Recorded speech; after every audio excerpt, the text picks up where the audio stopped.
Hi guys, this is Carl, and in this part 2 of visualizing the data, I wanted to start with working with a data set where you have to create a summary frequency table and then actually creating a chart from that. So I wanted to show you just when you're giving a data set and you actually need to create additional summary data from that so that you can actually analyze what you're looking at. So in here we have a customer satisfaction report for a restaurant. And it has different various age breakdowns. In the survey, loved it, liked it, or loathed it.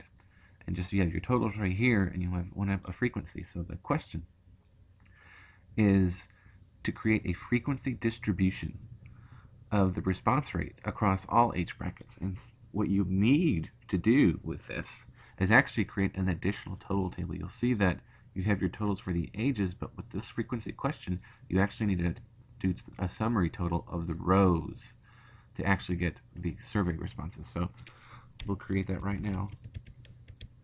And then the sum function is really great for this. Allows you to do a lot of the work. Just click and drag. And then close. And then actually you can drag this all the way down and you have your survey responses right there. So, and actually what you could do, for the sake of simplicity, is to cut and paste it right here. It'll keep that point for you. And so you'll notice errors. So when you want to keep the data itself, a good rule of thumb is to keep the values. And the values, and you have various options. We'll just do the traditional one. You can do the formatting if you want currencies and whatnot, percentage points. We'll just keep it basic. We'll do values. And we kept our values in there. So that's based on our total. So now we want to create a frequency distribution from this. We want to create a visual analysis of what this looks like to show which one was the most. You can tell just numerically what it is, but visually just to see how close it is. So we'll do our column chart, do a 2D column chart, and it already kind of did the math for us a little bit. We'll have to do a little bit of corrections, as I said more in the previous segment, that Excel sometimes can jump the gun. So we need to go into our chart options and select data. Now remember I right-clicked to get this, and then I left-clicked on select data.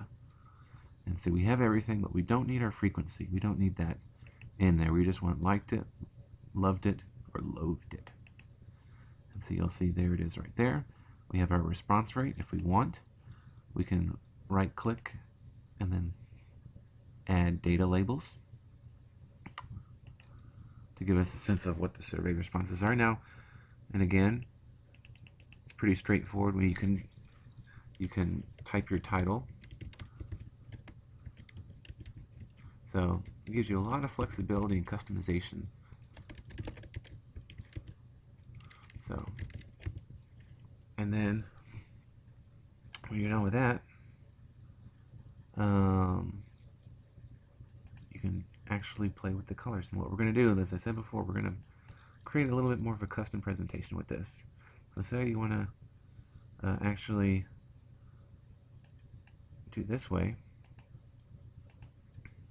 And again, as I said, we can play with the color tones and see in Excel, in this Excel 2010, but it's also in Excel 2007, there's a separate bar that comes up here. It's chart tools. Now this allows you to even customize even further. You'll notice we can do presentations that are three-dimensional, and a question we would ask is, why would you want to be as visual with your presentation? Because it is a presentation. You want to actually visualize the data and show it to an individual and through a PowerPoint presentation or a Word document, report, those kinds of things. When you do research and you're presenting any kind of numeric data, it's easier for the reader rather to visualize it this way as in a table. This speaks volumes in terms of someone who is skimming, looking for high-level research points. And that's the point of pointing this out in this kind of form. So, and we can actually go to Format. What Format does, it allows you to do just that, to change the shape, the fill, those kinds of items. So, say if we wanted to have a different tone, you can make that. You can do the shade effects. It allows you to do a lot of different things. And if you notice the differences when I do it. So you have a wealth of possibilities for doing this, and that concludes this segment. If you just have any questions, just let us know. Thanks much.